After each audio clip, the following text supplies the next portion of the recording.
Mbak Mustur Mariati, bisa dipanggil Gusnul. Saya ini sebagai seorang konselor di biro konseling ini. Boleh saya tahu Masnya dapat informasi tentang biro kami dari mana? Kebetulan kemarin Mbak lagi searching IG sih, terus nemu biro konselingnya Mbak.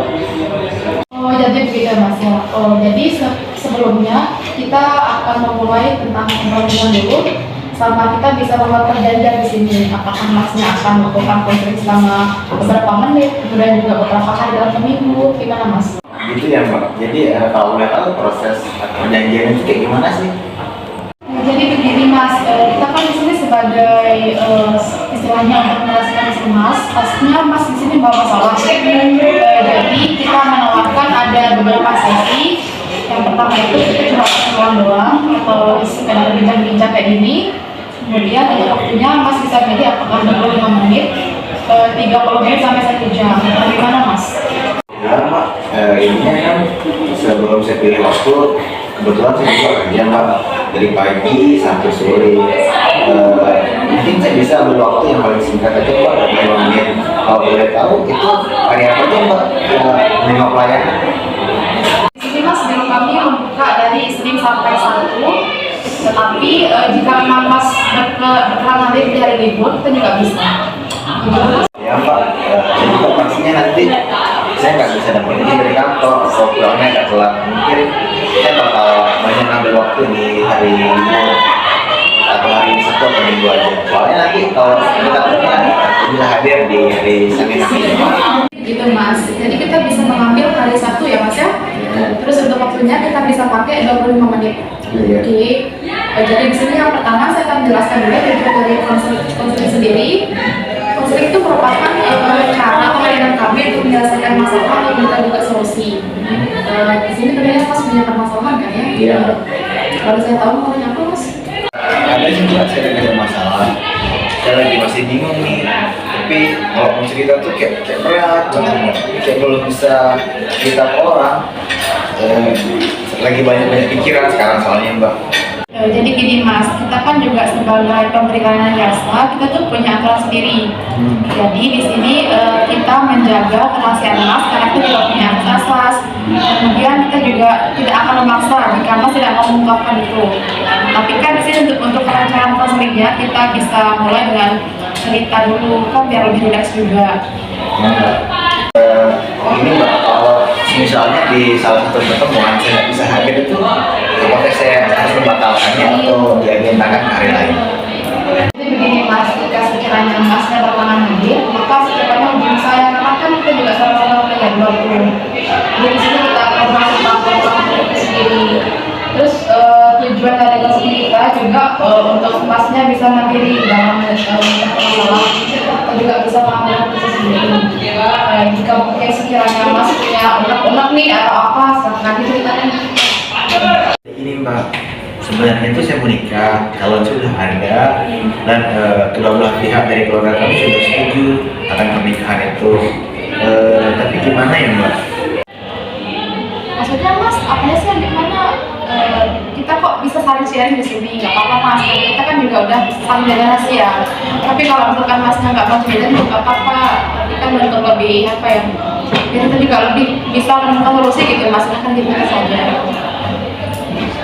Jadi kan gini Mbak, kemarin saya ada rencana pernikahan nih dengan salah satu wanita, tapi selang 2 minggu sebelum acara pernikahan itu si perempuan ini tinggalin saya Mbak. Jadinya saya merasa saya nggak ada yang suka sama saya merasa kayak dimanfaatin aja gitu Mbak.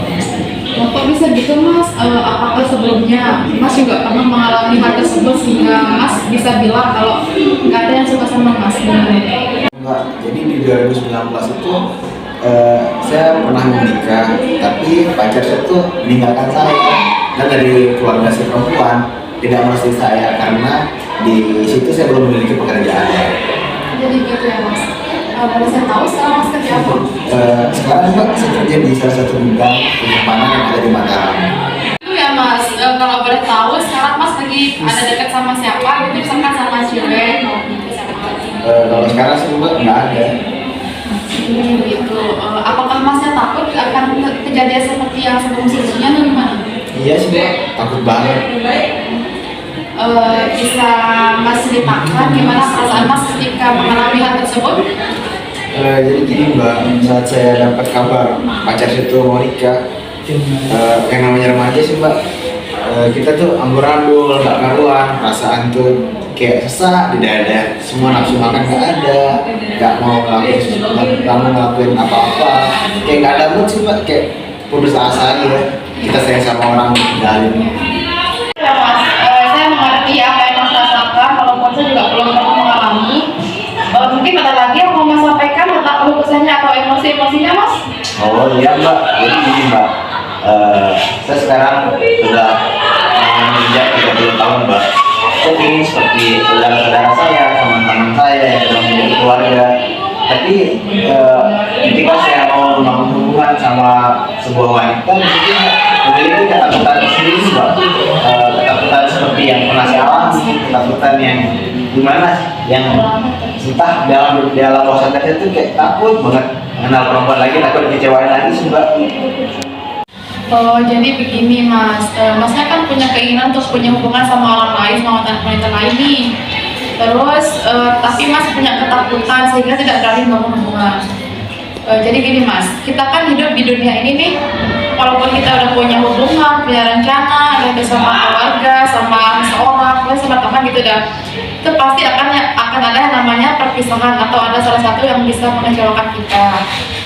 Toh juga apa yang dilakukan sama perempuan ini tidak sepenuhnya kita benarkan karena dia kan tanpa ada sebab apa-apa pendekatan itu aja kan. Jadi mungkin Masnya punya solusi lain yang harus dikembangkan untuk Mas bisa lebih produktif lagi juga biar nggak terlalu kepikiran itu Mas. Itu sih. Berarti Mbak, saya harus gimana dong? Apakah saya harus melupakan gitu aja? Bagaimana cara mereka pernah menyakiti saya? Atau apakah saya harus bodo amat Mbak? Jadi begini Mas, Mas pikir-pikir lagi, Mas ingat lagi, apakah Mas pernah ada kesalahan atau punya janji yang belum Mas tepati sehingga mereka bisa menganggap Mas sebagai keluarga? Apa ya? Kalau yang pertama sih, saya ditinggalin gara-gara saya belum memiliki pekerjaan. Kalau yang kedua ini saya belum tahu sih kenapa saya bisa ditinggalin. Mungkin Masnya punya janji yang belum ditepati atau ada hal mungkin? Apa ya? Kalau ingat saya sih dulu ketika saya muda, pas masih pacaran sama dia Mbak, saya pernah janji buat nikahin dia dengan mahar yang lumayan. Karena saya pikir ketika saya nanti sudah selesai sekolah, saya memiliki pekerjaan yang wow dan memiliki penghasilan yang banyak. Jadi mungkin si pasangan sini kecewa ketika saya tidak mampu melamar dia dengan mahar yang masih dijanjikan. Setelah itu terus setelah dia mungkin kecewa Mbak, jadinya kami itu sangat jarang saling menghubungi Mbak. Mungkin itu aja sih Mbak. Begitu ya Mas, jadi ini cuma permasalahan miskomunikasi saja. Mas pikir-pikir lagi deh, apakah dengan Mas tidak berani membangun hubungan tersebut, apakah akan memberikan kebaikan kepada Mas sendiri? Karena kan di usia segini, Mas sudah harusnya berkeluarga, tuh Mas juga udah punya pekerjaan kan? Iya Mbak. Ya, terus dengan Mas tidak berani membangun hubungan sama orang lain, maka akan menimbulkan masalah baru bagi diri Mas sendiri. Jadi apa ya Mbak yang harus saya lakukan? Apakah saya harus melupakan semua kejadian begitu saja? Tapi ketika saya sendiri merenung di kamar, seperti pikiran saya tuh kayak dihantu-hantui Mbak oleh semua yang pernah saya lakukan, semua yang pernah saya rasakan Mbak. Jadi begini Mas, kita kan selain manusia nih, mari perlahan kita coba memaafkan. Kita mulai dulu dari diri sendiri, kita maafkan diri kita sendiri, kemudian kita maafkan orang-orang yang di sekitar kita seperti mantan si Mas ini. Karena kan dengan Mas terus-terusan mengingat hal tersebut, maka akan membuat Mas jadi semakin sedih, semakin sakit. Jadi kalau saran dari saya, mungkin kita bisa memaafkan dan juga menerima keadaan kita sendiri. Itu sih Mas. Iya Pak, seperti apa yang Mbak katakan barusan, mungkin mulai sekarang saya bakal mulai memaafkan diri saya sendiri dan lingkungan saya Mbak. Saya benar-benar ingin kembali seperti dulu. Sudah capek pikiran saya terlalu banyak, saya sudah capek dengan kehidupan yang begini-begini saja. Mas, karena Mas juga sudah setuju kan, apakah sesi ini bisa kita akhiri sekarang? Oh iya Mbak. Tetapi sebelumnya, sesuai dengan perjanjian kita di atas, kita bisa melanjutkan konseling ini 2 minggu lagi setelah pertemuan yang pertama. Oh berarti maksud Mbak di sini nanti kita bakal ketemu setelah 2 minggu lagi. Ya begitu Mas, tetapi dengan saran saya tadi ya kita harus mulai dengan memaafkan dan juga menerima keadaan kita sendiri. Apakah Mas bersedia? Oh iya Mbak, saya sangat setuju dengan saran Mbak tadi. Oke, jadi untuk sesi kali ini kita cukupkan dulu karena kan mungkin Mas juga punya kesibukan lain, toh juga waktunya juga sudah habis kan. Kita bisa bertemu lagi 2 minggu setelah pertemuan ini di hari yang sama juga ya Mas ya. Iya Mbak, saya juga mengucapkan banyak sekali terima kasih karena sudah diberikan saran, solusi, sudah menerima saya untuk mendengarkan saya bercerita. Sama-sama Mas. Oh ya Mbak, mumpung sesi waktu sudah habis juga, saya terima kasih atas semua saran-sarannya Mbak, atas semua solusi dari Mbak yang Mbak sudah dengarkan dan keluh kesah saya. Saya minta izin untuk pulang Mbak. Makasih banyak Mas ya kunjungannya. Terima kasih Mbak.